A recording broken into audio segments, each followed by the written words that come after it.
উড়ি বাবা, উড়ি উড়ি, দিল দিল, চোদনা আমার মাথাটা ভেঙে দিল রে। উড়ি। শালা অজাতের বাচ্চা, ঘরে 3 বেলা বসে বসে গিলে গিলে শরীরে রস হয়ে গেছে তাই না?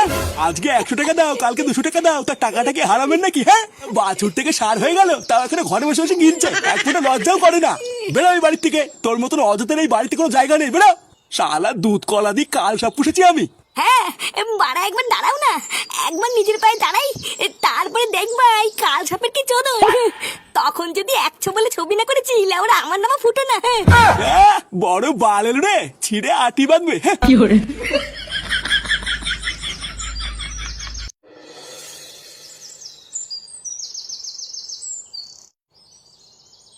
না, এবার কি গরম লাগছে রে। এলে আমরা গাছতলায় বসে আছি, তাও এক ফোঁটাও শান্তি নেই। আর বলো না পল্টুদা, এই গরমের চোদনে ঘরেও টেকা যাচ্ছে না, আবার বাইরেও টেকা যাচ্ছে না। ভাবলাম গাছতলায় মাচার উপরে একটু শুয়ে থাকলে হয়তো আরাম পাবো। ও বাবা, মনে হচ্ছে মাথার নিচে কে যেন আগুন ধরে দিয়েছে। শান্তির ছেলেগুলো যেভাবে গাছ কেটে কেটে ফাঁক করে ছাড়ছে, গরম তো পড়বেই। আচ্ছা পল্টুদা, চাঁদা তুলে ক্লাবে একটা এসি বসালে কেমন হয়? হ্যাঁ হ্যাঁ, এটা একটা ভালো আইডিয়া দিয়েছিস, কিন্তু গ্রামের লোক কি আর এসি বসানোর জন্য চাঁদা দেবে? কিরে ফুটো, কোথাও গেছিলিস নাকি? না, এখনো কোথাও যাইনি, তবে ভাবছি এবার যাবো। এই গরমের মধ্যে আবার কোথায় যাবি?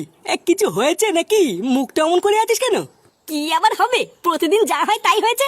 রোজ রোজ আমাকে অপমান করে, ছেলের সামনে গায়ে হাত দেয়, আমাকে কোনো মান সম্মান নেই নাকি? হ্যাঁ, আমি তো বাড়ার বালা থেকে ঠিক করেই বেরিয়েছি, নিজের পায়ে না দাঁড়িয়ে ওই বালের বাড়িতে আমি ফিরবো না। এ মা ফুটো, তাহলে তো তোর আর ওই বাড়িতে কোনোদিনই ফেরা হবে না। এই দেখ ল্যাংচা, বেশি মারাবি না, ঠিক আছে? নিজের পায়ে কি করে দাঁড়াবো সেই নিয়ে কোনো বুদ্ধি না দিয়ে রঙ্গ মারাচ্ছে। আরে পাগল, সেরকম কোনো বুদ্ধি থাকলে কি আমরা আর বেকার পড়ে থাকতাম নাকি? আমরাও তো কবে একটা কাজে ঢুকে পড়তাম। আমার কাছে একটা ভালো ব্যবসার প্ল্যান আছে, কিন্তু ওটা করতে গেলে অনেক টাকা লাগবে। কি ব্যবসা? আমাদেরকেও বল, যদি আমরা তোর কোনো সাহায্য করতে পারি। বাড়া, আমি ভাবছি একটা ক্যাটারিং এর ব্যবসা খুলবো। মানে বুঝতে পারছিস তো? মানে হলো কোনো বিয়ে বাড়িতে বা অনুষ্ঠান বাড়িতে হাঁড়ি করে ভাড়া দেওয়া, খেতে দেওয়া, এইসব। হাঁড়ি কড়াই ভাড়া দেওয়া বা খেতে দেওয়া? হ্যাঁ, খারাপ আইডিয়া না, কিন্তু এর জন্য তো অনেক টাকা পয়সা লাগবে রে। নতুন হাঁড়ি কড়াই সবই তো কিনতে হবে। আর তাছাড়াও কাজ পাওয়াটাও তো একটা কঠিন ব্যাপার। কেউ কি তাদের কোনো অনুষ্ঠানে এত বড় একটা দায়িত্ব আমাদেরকে দেবে? আরে হ্যাঁ রে, এই কাজ পাওয়া নিয়ে তুই তো চিন্তা করছিস কেন? আমি তো আছি নাকি? তুই শুধু একটু দেখ না ভাই, যদি কিছু সামান্য টাকার ব্যবস্থা করা যায়। আমি তোদেরকে কথা দিচ্ছি, আমার ব্যবসাটা একটু বড় হলে তোদেরকেও আমার সাথে নিয়ে নেবো। হ্যাঁ, সবই তো বুঝতে পারছি, কিন্তু একটু দাঁড়া, আমার বাপের কাছে একবার চেয়ে দেখি।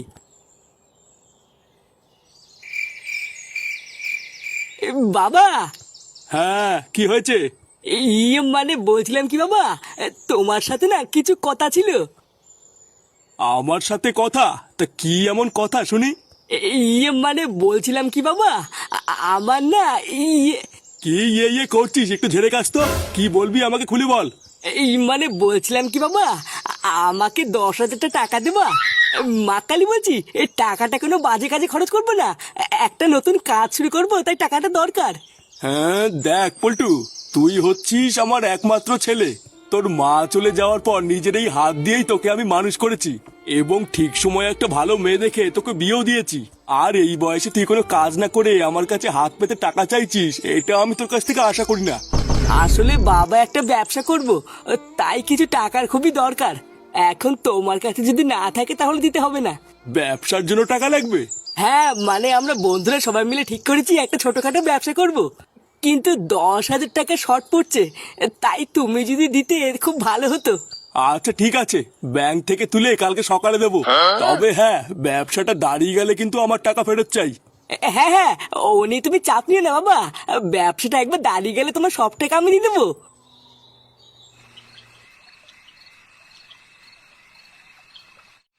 হ্যাঁ গো, শুনছো? হ্যাঁ, বলে ফেলো। ছেলেটা যে সেই সকালবেলায় বেরোলো, এখন এত রাত হয়ে গেল, এখনো তো বাড়ি ফিরলো না। হ্যাঁ, তো বাড়ি ফিরলো না তো আমি কি করব? তুমি কি করবে মানে? সকালবেলায় ছেলেটাকে ওইভাবে মারাটা কি তোমার ঠিক হয়েছে? 100 টাকাই তো চেয়েছিল, তাই বলে তুমি যা নয় তাই বলে ছেলেটাকে ওইভাবে মেরে ঘর থেকে বার করে দিলে। এই দেখো, এত রাত্রেবেলায় মেলা ফ্যাচ ফ্যাচ করো না তো। বাড়া, ওর মতন অকর্মা ছেলেকে মেরে একদম ঠিক করেছি। লেওরা বাল পেকে তামাতার হয়ে গেল, এখানে কোনো কিছু করার নাম নেই, শুধু 100 টাকা দাও আর 200 টাকা দাও। এত রাত হয়ে গেল, এখনো বাড়ি আসেনি, কোথায় কি করছে কি না করছে একটু গিয়ে দেখতে পাচ্ছ না? আরে না, আমার আর খেয়ে দেয় কোনো কাজ নেই নাকি? ও যেখানে খুশি খামারি বেড়ে গিয়ে আমি এক পাও নড়বো না। তুমি ওই রাত্রেবেলায় কানের মাথা না খেয়ে উঠে শুয়ে পড়ো।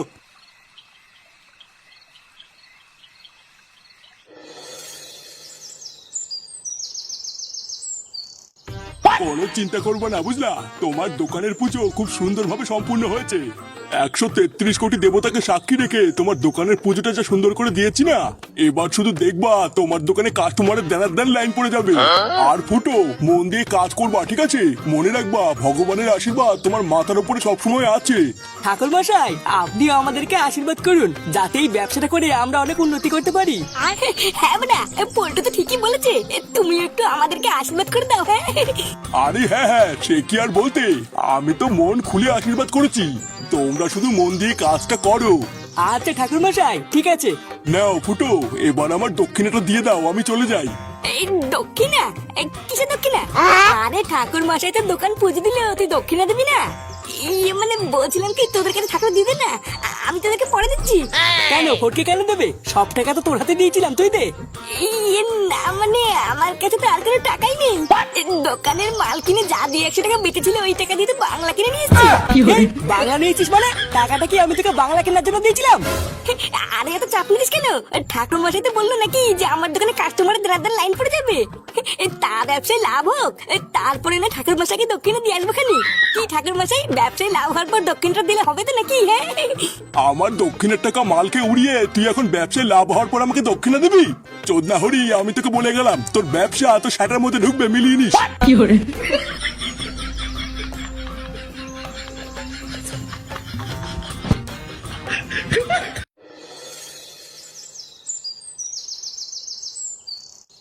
কি কি সব উল্টোপাল্টা কথা বলছিস? ফুটো নতুন দোকান দিয়েছে? এই তোরা সত্যি করে বলতো, তোরা আবার বিড়ি খাইছিস তাই না?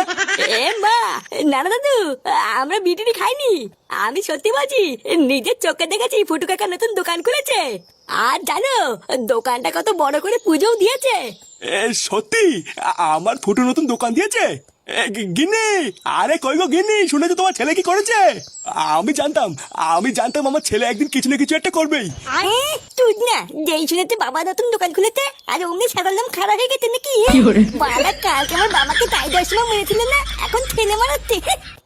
দাদু ভাই, এইসব তুমি কি বলছো? বুঝলো পাঠা কিছু বোঝেন না। বালা দাঁড়াও না, একবার আমার বাবাকে আসতে দাও, তারপর দেখছি তোমার কি করতে হয়।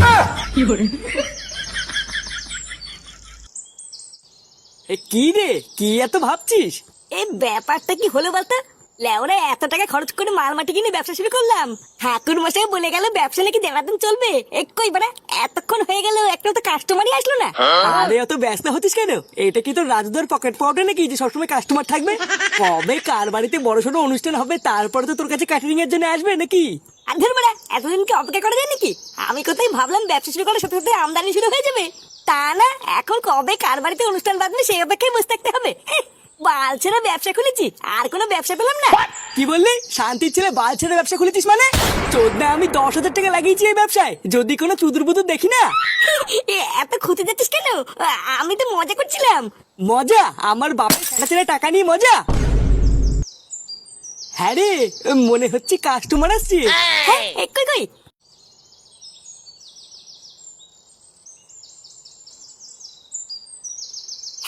আসুন আসুন। আচ্ছা, এই ফুটো কাটারের মালিক কে? মা কেন, আমি তো মালিক। তুমি মালিক? ও হ্যাঁ বাড়া, হ্যাঁ আমি তো মালিক। কেন কাকু, বাড়িতে কি কোনো অনুষ্ঠান আছে নাকি? আমাকে বলুন। মিনসে, তোকে কেন বলতে হবে? আমি মালিক, আমাকে বলবে?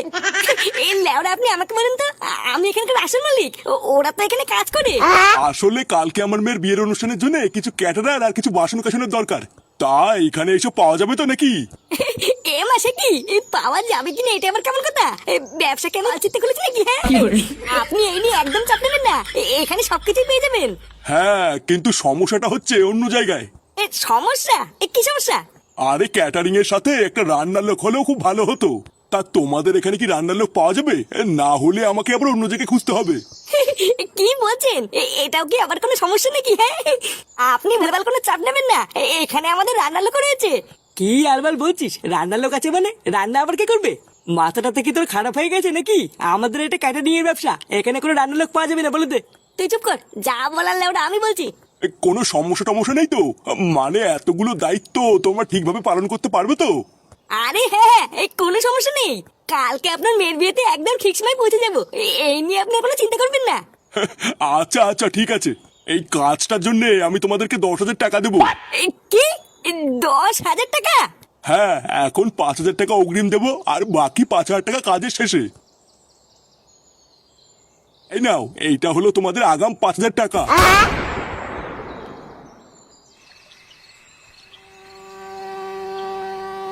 আরে আরে আসুন আসুন, আস্তে আস্তে আসুন, আস্তে আস্তে আসুন।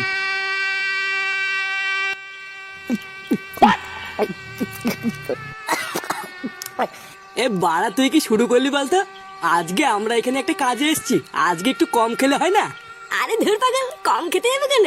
আজকেই তো আমার খাওয়ার দিন। হ্যাঁ, আগে তো লেওড়া বেকার ছিলাম, আর এখন একটা এত বড় ব্যবসা করছি, এখন খাবো না তো কবে খাবো? হ্যাঁ, কিন্তু ফুটো, আমাদের ব্যবসার প্রথম কাজটাও তো ঠিকভাবে করতে হবে নাকি? ওইদিকে বিয়ে বাড়িতে সব লোকজন আসা শুরু হয়ে গেছে, আর এইদিকে তো আমাদের এখনো রান্না বান্নার কিছুই হয়নি। আগে রান্না বান্নার সব কাজ শেষ করে তারপরে মাল খেলে হতো না? মাগি চুপ কর তো। চোদনা ব্যবসা আমার, আমি বুঝবো, তুই কি আমার থেকে বেশি বুঝিস নাকি? চুপচাপ বসে বসে মাল খেলে খা, না হলে গাল মারে গিয়ে। আমার যখন সময় হবে তখন করবো। আরে ফুটো, তুই অত খোঁজে যাচ্ছিস কেন? ওর কথা বাদ দে, তুইও চুপ কর ল্যাংচা, ওর কথা বাদ দে, ও যা বলছে তাই কর। আগে মালমুলকে শেষ করে নি, তারপরে রান্না পরে হবে, অনেক সময় পড়ে আছে।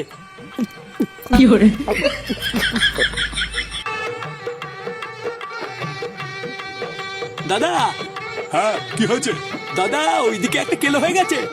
কেলো মানে কি বলছিস? আরে বিয়ে বাড়ির সমস্ত আত্মীয় স্বজন তো না খেয়ে চলে যাচ্ছে, এখনো তো রান্নাই হয়নি। কি, এখনো খাবার হয়নি? আয় তো দেখি আমার সাথে।